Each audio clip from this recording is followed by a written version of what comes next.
નમસ્કાર દોસ્તો, આજના આ વિડીયોમાં આપણે ભારતના રાજસ્થાન રાજ્યમાં આવેલી એક સુંદર પર્યટન સ્થળ માઉન્ટ આબુ વિશે વાત કરવાના છીએ. ચાલો માઉન્ટ આબુના કેટલાક અજાયબ રહસ્યો અને આકર્ષણો વિશે વાત કરીએ.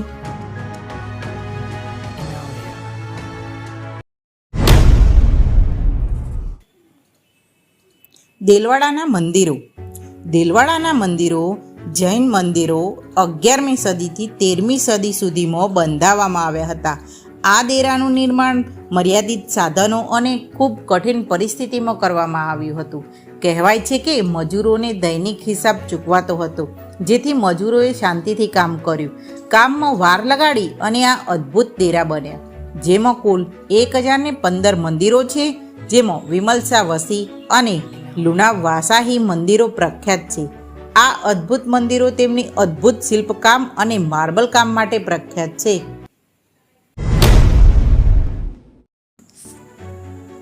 બે, ગુરુ શિખર. ગુરુ શિખર માઉન્ટ આબુનું સૌથી ઊંચું બિંદુ છે. ગુરુ શિખર એ અરવલ્લી પર્વતમાળાની સૌથી ઊંચું શિખર છે. તે સમુદ્ર સપાટીથી 1722 મીટરની ઊંચાઈ આવેલું છે. દત્તાત્રેય ભગવાનની પગલીઓ ગુરુ શિખર પર જોવા મળે છે. એવું માનવામાં આવે છે કે દત્તાત્રેય ભગવાન અહીં નિવાસ કરતા હતા. ત્યાં તેમની સમાધિ પણ આવેલ છે. બીજું, ગુરુ શિખર પર Gandhi national university of physical research PRL દ્વારા સંચાલિત ઇન્ફ્રારેડ ઓબ્ઝર્વેટરી આવેલી છે.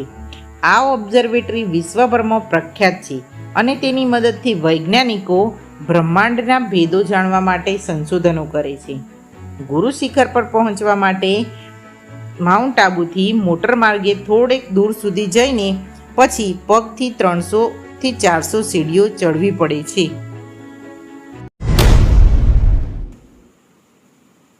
3. નખી લેક. આ લેક સુંદર અને શાંતિમય છે. માન્યતા છે કે આ લેક દેવતાઓએ તેમના નખોથી નખ ખોદીને બનાવ્યું હતું, તેથી તેનું નામ નખી લેક પડ્યું. 4. ટોડ રોક. ટોડ રોક કુદરતી ખડક રચનાઓ છે. આ ચટ્ટાન પાતળી છે અને તેની દેખાવ મગર જેવી લાગે છે. આ સ્થળની સુંદર સૂર્યાસ્તનો દ્રશ્ય પણ માણી શકાય છે. 5. આચાર્ય ગંડી. આ ફૂડ હિલ ટ્રેકિંગ અને બર્જ ટ્રેઇલ્સ માટે પ્રખ્યાત છે. અહીંના રસ્તાઓ પર ચાલતા ચાલતા તમે કુદરતી સૌંદર્ય અને વિવિધ પશુ પક્ષીઓને પણ નિહાળી શકો છો. 6. સેરીગા ઋષિ વિહાર.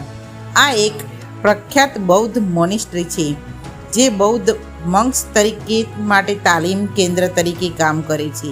અહીંનું વાતાવરણ ખૂબ જ શાંત અને આધ્યાત્મિક છે. 7. હનુમાનગીરી. આ હનુમાનજીનું મંદિર છે, જે માઉન્ટ આબુના બાજુના પહાડ પર આવેલું છે.